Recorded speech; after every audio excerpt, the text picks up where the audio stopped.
আমাদের যে আশা ছিল, আকাঙ্ক্ষা ছিল এনসিপি নিয়ে, যে তারা হচ্ছে নতুন একটা বন্দোবস্ত ব্যবস্থা করবে, নতুন ধারা রাজনীতি করবে, তারা হচ্ছে পুরাটা তা করতে ব্যর্থ হয়েছে। এবং পরবর্তীতে আমি বলবো যে জুলাইকে সবচেয়ে বেশি বিতর্কিত তারাই করেছে। অপরদিকে বাংলাদেশ জাতীয়তাবাদী দল বিএনপি হচ্ছে একটু সুসংগঠিত দল, যেখানে হচ্ছে আপনার মানে গণতন্ত্রের মধ্যে মেন ভূমিকা পালন করা হয়, মানে গণতন্ত্রকে বেশি প্রাধান্য দেওয়া হয়। তো আমাদের সবার কি চিন্তা ভাবনা এবং আদর্শ রীতি, রাজনৈতিক আদর্শ সব হচ্ছে বাংলাদেশ জাতীয়তাবাদী দল বিএনপির সাথেই যাচ্ছে। সেই কারণে আমরা সবাই মিলে ডিসিশন নিয়েছি যে বাংলাদেশ জাতীয়তাবাদী দল বিএনপির সাথেই কাজ করবে।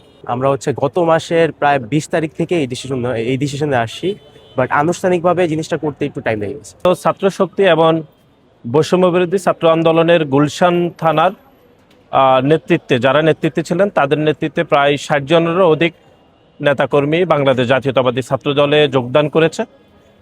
এটি আমি মনে করি যে আগামী 12 তারিখ নির্বাচনের আগে এটি একটা গুরুত্বপূর্ণ ভূমিকা রাখবে বলে মনে করি। এবং যারা যোগদান করেছেন তারা সবাই গুলশান থানার বিভিন্ন স্থানের তারা হচ্ছে আমাদের ভোটার।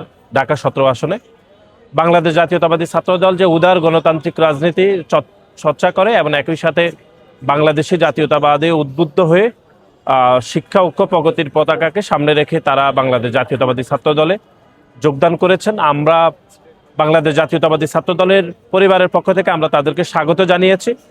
তারা মহান মুক্তিযুদ্ধ, তারপরে হচ্ছে আমাদের ভাষা আন্দোলন, 90-এর গণ অভ্যুত্থান এবং 24-এর গণ অভ্যুত্থানের প্রত্যেকটি বিষয়কে সামনে রেখে এবং সেই স্পিরিটকে ধারণ করে এবং বাংলাদেশি জাতীয়তাবাদকে ধারণ করে তারা এগিয়ে যাবে বলে তারা আমাদের কাছে প্রত্যাশা ব্যক্ত করেছে। আমরা তাদের শুভকামনা জানিয়েছি এবং আমরা মনে করি আগামীতে বাংলাদেশ জাতীয়তাবাদী ছাত্র দল যে একটি ইতিবাচক ছাত্র রাজনীতি করছে, সেই ধারায় তারা আরও বেশি উদ্বুদ্ধ হয়েছে এবং বাংলাদেশ জাতীয়তাবাদী ছাত্র দলের পতাকা তোলে তারা সেই জন্য আসলে এসেছে বলে আমাদের মনে হয়েছে।